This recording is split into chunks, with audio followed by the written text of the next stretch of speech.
नमस्कार।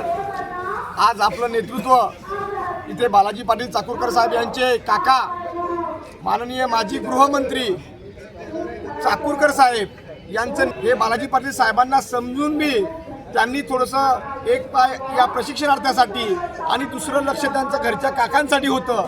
तरी पण आता बाबा ते सध्या आपलं बालाजी पाटील चाकूरकर साहेब अंत्यविधीसाठी त्यांच्या गावाकडे निघालेले आहेत आणि रस्त्यावर सध्या आहेत। तरी पण आता जस्ट 5 मिनिटापूर्वी बालाजी पाटील साहेबांचा मला फोन आला, गंगानुसार काय स्थिती आहे म्हणलं। सर्व स्थिती सध्या आम्ही सांगितलं सर्वांना की कोणी घराकडे जायचं नाही, सर्व आता सध्या कुठेतरी कोणी जेवायला वगैरे गेलं, सर्व महिला मंडळीचं आहेत, पुरुष मंडळ आहे, घराकडे कोणी गेलं नाही आणि संख्या घरून सुद्धा येत आहेत। पाटील साहेबांनी सांगितलं मी घरी जाऊन फक्त त्यांचं दर्शन घेऊन त्यांच्या परिवारांशी भेटून मी लगेच गाडीत रिटर्न सकाळी 6 वाजेपर्यंत मी तुमच्या ठिकाणी पोहोचतो। त्या कोणी मी पोहोचणार आहे, त्यामुळं कोणी कुठे घराकडे वगैरे जाऊ नका, मी फक्त दर्शन घेईल आणि लगेच वापस येईल। तर माझ्या सर्व प्रशिक्षणार्थ्यांना सुद्धा एक विनंती आहे की हा एवढा मोठा बालाजी पाटील चाकूरकर साहेब त्यांच्या काकाचा अंत्यसंस्कारासाठी स्वतः थांबत नाहीत, कारण की त्यांच्या नजरेमध्ये एका प्रशिक्षणार्थीकडे बसलेले आहेत।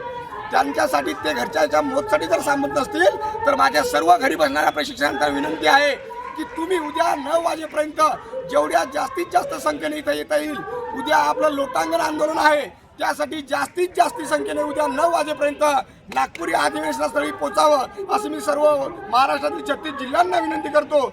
आणि बालाजी पाटील साहेब लवकरात लवकर आपल्या इथे उद्या दाखल होतील असं मी सर्वांना जाहीर करतो।